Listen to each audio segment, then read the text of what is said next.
What kind of diplomacy, JD, you are speaking about? What do you mean? I'm talking about the kind of diplomacy that's going to end the destruction of your country. Yes, but if you Mr. President, with respect, I think it's disrespectful for you to come into the Oval Office and try to litigate this in front of the American media. Right now, you guys are going around and forcing conscripts to the front lines because you have manpower problems. You should be thanking the President for trying to bring an end to this conflict. Have you ever been to Ukraine that you say what problems we have? I have been to. Count once. I've actually watched and seen the stories, and I know that what happens is you bring them on a propaganda tour, Mr. President. Do you disagree that you've had problems bringing people into your military? And do you think that it's respectful to come to the Oval Office of the United States of America and attack the administration that is trying to prevent the destruction of your country? A lot of questions. Let's start from the beginning. Sure. First of all, during the war, everybody has problems, even you, but you have nice ocean and don't feel now, but you will feel it in the future. God bless. You don't know that. God bless. God bless. You will not have war. Don't tell us what we're going to feel. We're trying to solve a problem. Don't tell us what we're going to feel. I'm not telling you. Because you're in no position to dictate that. That's exactly what you're doing. You're in no position to dictate what we're going to feel.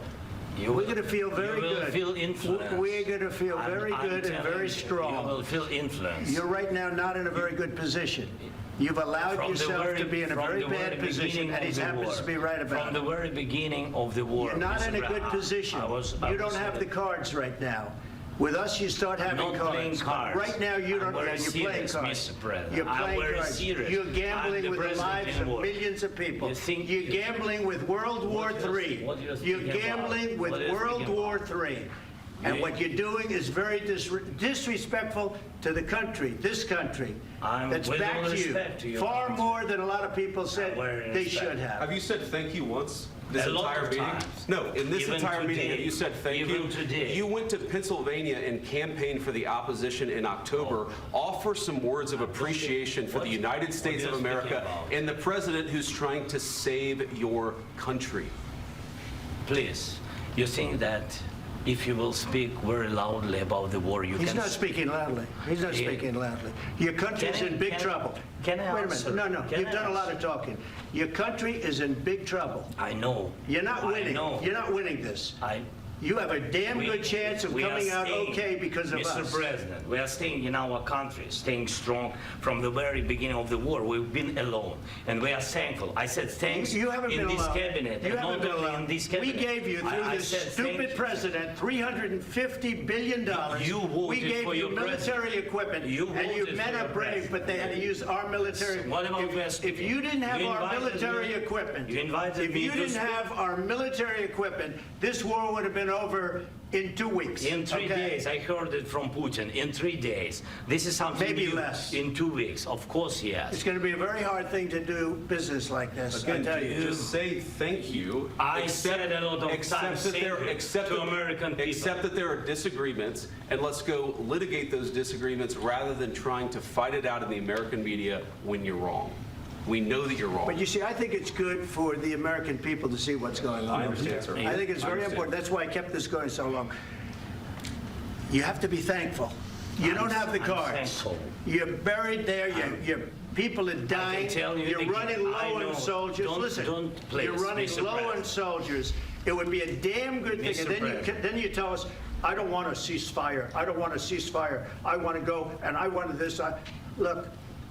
If you could get a ceasefire right now, I tell you, you take it so the bullets stop flying and your men stop getting killed. Of course, we want to stop the war. But you're saying you don't want a ceasefire. But I said to you, I want a ceasefire. With guarantees. Because you'll get a ceasefire faster than an agreement. Ask our people about ceasefire, what they think. That wasn't with me. For you that wasn't with me. That was with a guy named Biden, who was not a smart person. That was with Obama. It was your president. Excuse me. That was with Obama, who gave you sheets, and I gave you javelins. Yes. I gave you the javelins to take out all those tanks. Obama gave you sheets. In fact, the statement is Obama gave sheets and Trump gave javelins.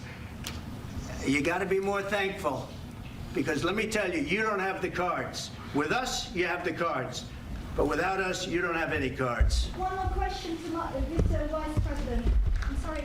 It's going to be a tough deal to make because the attitudes have to change. what if Russia breaks ceasefire? What if Russia breaks peace talks? What do we do then? I understand that it's a heated conversation right now. What are you saying? She's asking, what if Russia breaks the ceasefire? What if anything? What if a bomb drops on your head right now? But they have Okay? broken ceasefire. What if they broke it? I don't know. They broke it with Biden because Biden, they didn't respect him. They didn't respect Obama. They respect me. Let me tell you, Putin went through a hell of a lot with me. He went through a phony witch hunt where they used him and Russia.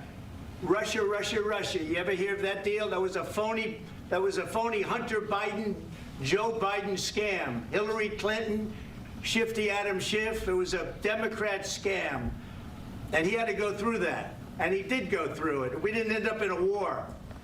And he went through it. He was accused of all that stuff. He had nothing to do with it. It came out of Hunter Biden's bathroom. It came out of Hunter Biden's bedroom.